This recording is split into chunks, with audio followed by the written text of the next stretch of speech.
Well, hey, you guys, we're back at, we hope anyway, answering questions that you're sending in. Again, we've taken the top three. These are questions that are most or prevailing. Can I use the word trending for us? It's the most prevalent question, and we're going to take the first three. Since worrying, regarding today's message, since worrying should not be part of the believer's life, how does one overcome worry? Number one, worry is part of us. If you just ask these people walking by, worrying is part of us, right? Sad to say, it's part of us. And we have a tendency to worry about things. And listen, it's part of our fallen nature, to be honest with you. When we worry, we're actually trying to control the environment, trying to control the situation. When we worry, we're trying to determine the outcome. So you're asking, how do we overcome worry? Listen, we need to surrender the outcome to God. This is a huge step of faith. To worry is to take it into our power. We have no power, but we think we do. So we're going to work it out on our own. Number one, it never works out right for us. Number two, what we worry about never really comes to pass, does it? And then the third thing is, we always learn the lesson that God's in control. It's better to reverse that, delete these two, and go with God being in control, because He is. So I'll leave you with this verse before we go on to the second question, which just went to sleep on the phone. Before we go to the second question, we'll end this with the first one. Is 1 Peter 5:7 says, "Cast." The word is heave, like a rock. Heave your worry, your cares upon Christ, because He cares for you. 1 Peter 5:7.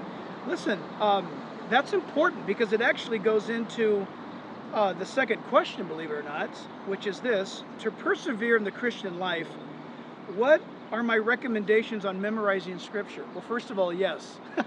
Memorize Scripture, right? Memorize Scripture. Bill, that's right. Memorize Scripture. So when we memorize Scripture, what are we doing? Psalm 119, we're hiding God's Word in our hearts.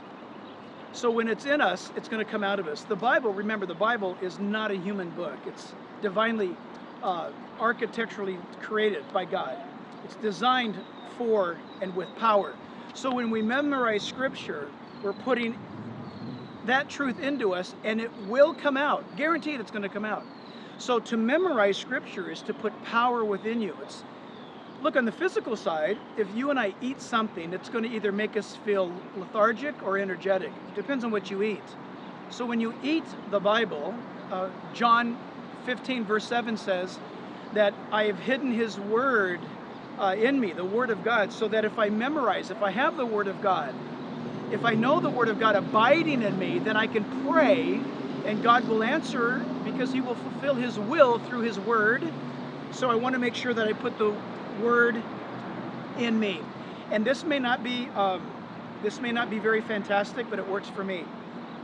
Print out the Scripture several times and put it in key places. Cut it out, paste it on your car, put it in your bathroom.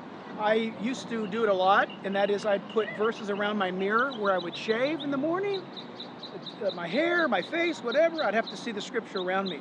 That's how I memorize Scripture. And then the greatest thing too is just to talk about it, share it. And then finally, what is a good format to follow when studying God's Word? A great format for personal Bible study is what is called the inductive method of Bible study. Inductive. You can look it up and get great instruction from online teachers that we recommend. I encourage you to go to gotquestions.org. gotquestions.org on how to study the Bible. They got great input there. But the inductive Bible study method, by the way, is exactly how I study the Bible for myself privately and for sermons. That method of approaching to the Bible will keep you busy for hours. It's awesome. Basically this: what's being said? Are there any words being repeated? What's the general theme? Are there some key statements? What is the author trying to communicate? Who's his audience? What was the time in which Peter, for example, was writing? What was the circumstances of their culture? Once you do the inductive Bible study method, you'll be surprised at how clear the Bible becomes to you personally. So listen, I love this. Pass it on, and we'll keep going as long as people are watching. So God bless you guys. See you later.